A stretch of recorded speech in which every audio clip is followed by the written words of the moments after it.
Congratulation to Barcelona fans. सही सही बताना, क्या आपने सोचा था जब ये सीज़न शुरू हुआ था कि बार्सिलोना का सीज़न इतना अच्छा जाएगा कि हम लोग डोमेस्टिक ट्रेबल जीत जाएंगे। बारसा ने ला लीगा भी जीत ली, कोपा डेल रे भी जीत लिया और स्पेनिश सुपर कप भी जीत लिया। ठीक है, इंटर मिलान के अगेंस्ट हम वो आखिरी 2 मिनट अगर अच्छे से डिफेंड कर लेते तो शायद वो जो एक bad taste in the mouth है वो शायद ना होता।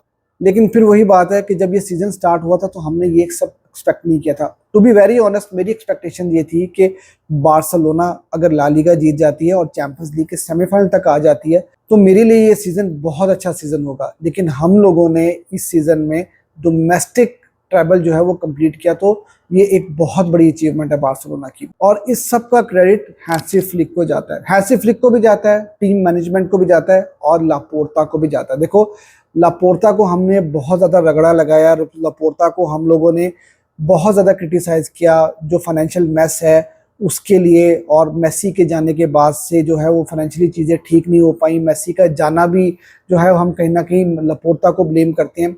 लेकिन देखो यार, हैंसी फ्लिक को लाने वाले कौन थे? लापोर्ता थे। तो जहाँ पर क्रेडिट ड्यू है वहाँ पर क्रेडिट देना चाहिए। और ये वो टीम है जो पिछले सीज़न में पिट रही थी। और देखो, मैं डिसरिस्पेक्ट नहीं करना चाहता जावी को, लेकिन जावी ने जाते जाते ये बात कही थी कि इस फाइनेंशियल मैस में, इस फाइनेंशियल कंडीशन में इस टीम से ज़्यादा एक्सपेक्टेशंस नहीं लगानी चाहिए और हम इस टीम से ज़्यादा कुछ जीत नहीं सकते। लेकिन क्या होता है कि हैंसी फ्लिक आते हैं और उसी टीम के साथ लगभग वो इतना कुछ अचीव कर जाते हैं। एक गेम जो है वो हमने इस सीज़न में कम खेली, जितनी भी अवेलेबल गेम्स थी वो सारी की सारी हमने खेली। सिर्फ एक यूसीएल का फाइनल जो है वो हम नहीं खेल पाए। वही बात है कि एक बैड टेस्ट जो है इन द माउथ जरूर है। लेकिन अगर पिछले सीजन में अगर आप जाकर देखो तो रियल मैड्रिड जिस तरह से फुटबॉल खेल रही थी, उन्होंने चैंपियंस लीग भी जीती थी, उन्होंने ला लीगा भी जीत लिया था और अम्बापे को साइन करने के बाद कोई बार्सिलोना को काउंट ही नहीं कर रहा था और हर कोई ये बात बोल रहा था कि बार्सिलोना के पास कोई चांस नहीं है, बार्सिलोना रियल मैड्रिड को टक्कर नहीं दे पाएगी। लेकिन हैंसी फ्लिक आते हैं, सिंपल सा आदमी जिसकी ना तो कोई पीआर है ना ही वो महंगे महंगे कपड़े पहनता है। ट्रेन में बैठ के एक ब्रीफकेस के साथ वो बार्सिलोना में आया और उसने बार्सिलोना की काया ही पलट दी। मैं मानता हूँ ये बात कि प्लेयर्स को भी बहुत ज़्यादा क्रेडिट जाता है, लेकिन आप ये देखो कि ये वही प्लेयर्स हैं जो पिछले सीजन में परफॉर्म नहीं कर पा रहे थे। हम एज अ बार्सिलोना फैंस इन्हीं प्लेयर्स को कितना क्रिटिसाइज कर रहे थे। हम रफीनिया को क्रिटिसाइज कर रहे थे, एरिक गार्सिया को क्रिटिसाइज कर रहे थे, फेरान टोरेस को इतना क्रिटिसाइज कर रहे थे पिछले सीजन में, लेवेंडोस्की को क्रिटिसाइज कर रहे थे कि यार इन प्लेयर से नहीं हो पाएगा। और इस सीजन में अगर आप देखो तो अंडर हैंसी फ्लिक उन्होंने कलेक्टिवली भी टीम को बहुत ज़्यादा इंप्रूव किया और साथ ही साथ इंडिविजुअली प्लेयर्स को भी बहुत ज़्यादा इंप्रूव किया। आज की तारीख में अगर आप उठाकर देखो तो बैलन डोर कंटेंडर में 3 से 4 बार्सिलोना के प्लेयर्स आते हैं, जिसमें लामीन जमाल हैं, जिसमें रफीनिया हैं, जिसमें पेड्री भी आ सकते हैं, लेवेंडोस्की हैं। ये 3-4 प्लेयर्स आपको पोडियम के ऊपर ज़रूर नजर आएंगे। अगर इनमें से कोई बैलन डोर नहीं भी जीत पाता तो टॉप 3 टॉप 5 में इनमें से 2 या 3 प्लेयर आपको ज़रूर नजर आएंगे। तो इसका मतलब ये कि हैंसी फ्लिक ने जो है इनके साथ बहुत ज़्यादा काम किया। और उसके अलावा भी बाल्दे को अगर आप देखो तो वो कितने इंप्रूव प्लेयर हैं, कुंदे कितने ज़्यादा इंप्रूव हुए, इनिगो मार्टिनेज, इनको हमने फ्री में साइन किया था और इनिगो मार्टिनेज को आज दुनिया जो है वो जानती है एज अ बेस्ट डिफेंडर। तो हैंसी फ्लिक ने बहुत ज़्यादा काम किया इस टीम के साथ और ये सारा का सारा जो क्रेडिट है मैं पर्सनली ये समझता हूँ कि वो हैंसी फ्लिक को ही जाता है और जाना भी चाहिए। यार बंदे का फोकस देखो आप, कितना डिटरमिन्ड है वो फुटबॉल के अलावा किसी और दूसरी तीसरी चीज़ के ऊपर नज़र ही नहीं रखता। और आज की गेम की मैं आपको एग्जांपल देता हूँ। मैच से पहले उसने ये बात की थी कि हम रिस्पेक्टफुली सेलिब्रेट करने की कोशिश करेंगे ताकि हम राइवल्स फैंस को ऑफेंड ना करें। इवन के ये बात वो भी जानते हैं कि स्पेनियोल के साथ जो है वो बार्सिलोना का आंख बटक्का जो है वो बहुत बुरी तरह से चल रहा होता है। बार्सिलोना और स्पेनियोल की राइवलरी बहुत ही बिटर राइवलरी है, ये डर्बी बहुत खतरनाक किस्म की डर्बी है। और हमने 2 साल पहले हमने देखा भी था जब हमने जावी के अंडर लीग जीती थी तो क्या कुछ हुआ था वहां पर। और आज की गेम जीतने के बाद भी वो अपने प्लेयर्स को कॉल करते रहे कि यार यहाँ पर सेलिब्रेट मत करो। और एक बार तो मैंने देखा कि वो अपने प्लेयर्स को गुस्से से डांट भी रहे थे। तो उनका फोकस सेलिब्रेशंस के लिए नहीं है, उनका फोकस मीडिया के लिए नहीं है, उनका फोकस सिर्फ फुटबॉल को लेकर है। बहुत ही डिसेंट और बहुत ही जेंटलमैन आदमी और बहुत ही डिसिप्लिन आदमी है। और यही वो बात है कि जिसकी वजह से बार्सिलोना जो है इस सीजन में एक डिफरेंट बार्सिलोना नजर आई, डिसिप्लिन भी नजर आई, फोकस्ड भी नजर आई और हंगरी भी नजर आई। इस सीजन में बार्सा ने बायर्न को हराया, रियल मैड्रिड को 4 बार हराया जिसमें से 2 फाइनल थे। उसके अलावा आपकी चैंपियंस लीग की कंपेनी इतनी अच्छी गई है, तो बार्सिलोना फुली फोकस्ड और डिटरमिन्ड थी। बार्सिलोना की मेंटालिटी जो थी वो बहुत ज़्यादा चेंज हुई है, क्योंकि पिछले कई सीजन्स में हमने देखा कि ये टीम 1 या 2 गोल खाने के बाद से ना रह जाती थी और हमें पता होता था कि यार अब ये टीम कम बैक नहीं करेगी। लेकिन इस सीज़न में जिस तरह लामीन यमाल ने बोला था कि 1 गोल हमें पड़ जाए या 2 गोल पड़ जाए तो हमें कोई प्रॉब्लम नहीं, हम कम बैक कर सकते हैं। और हमने देखा कि बार्सिलोना ने कई बार इस सीज़न में कमबैक विंस जो हैं वो निकाली हैं।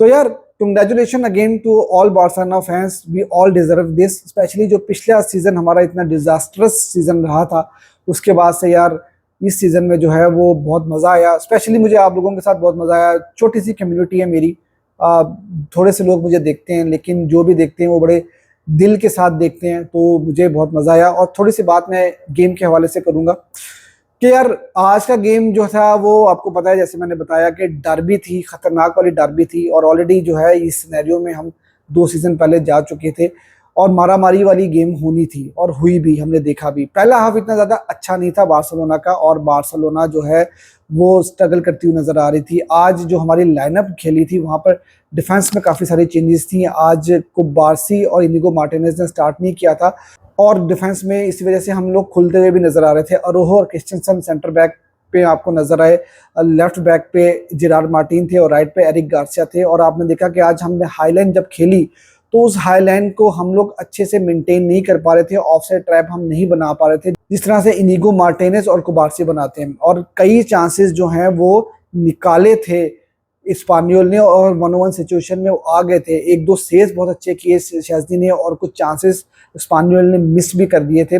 और समहाउ ये गेम 0-0 के साथ जो है वो हाफ टाइम पे ख़त्म हुआ था और बार्सिलोना कोई खातिर खास चांसेस बना नहीं पाई थी पहले हाफ में। अब यही था कि सेकंड हाफ में हम क्या चेंजेस करेंगे। तो फ्लिक जो है वो आपको पता है काफ़ी शार्प माइंडेड है। उन्होंने क्या किया कि वो सेकंड हाफ में बाल्दे को ले आए, क्योंकि पहले हाफ में लेफ्ट विंग से कुछ ज़्यादा हो नहीं रहा था और बाल्दे के आने से हमारे लेफ्ट और राइट विंग दोनों चलने शुरू हो गए थे, क्योंकि राइट साइड पे तो यमाल खेल ही रहे थे। अब ये था कि हमने स्पानियल को तंग करना शुरू कर दिया, हमने ज़्यादा अच्छे से सेकेंड हाफ में गेम को कंट्रोल किया, कुछ चांसेस क्रिएट करने शुरू किए। लेकिन जो गोल आता है वो बैंगर के ऊपर आता है और लामीन यमाल का यार एक कमाल का खूबसूरत गोल था। मुझे याद आ गया जो स्पेन और फ्रांस का गेम था यूरोस के अंदर, उसमें जो यमाल ने गोल स्कोर किया था, कुछ ना कुछ मिलता जुलता गोल था। और मैंने जो अभी रिपोर्ट कुछ पढ़ी हैं वो ये पढ़ी है कि पैड्रिक ने भी ये बात कही है बाय द वे कि ट्रेनिंग में उन्होंने जिस तरह से आज गोल स्कोर किया था उसी तरह से उन्होंने मैच में भी गोल स्कोर किया। यार कमाल का कर्ल था, कीपर के पास कोई चांस नहीं था। वाकई में यार उनको देख के मज़ा आ जाता है और इस मेच्योरिटी के साथ वो फुटबॉल खेल रहे हैं ना, बहुत कम इस एज में लोग खेलते हैं, तो उनका फ्यूचर बहुत ज़्यादा ब्राइट है। और उसके साथ साथ फर्मीन लूपस को जब हम लेकर आते हैं तो फर्मीन लूपस का भी बहुत अच्छा गेम था यार, उन्होंने भी जो दूसरा गोल स्कोर किया अमेजिंग।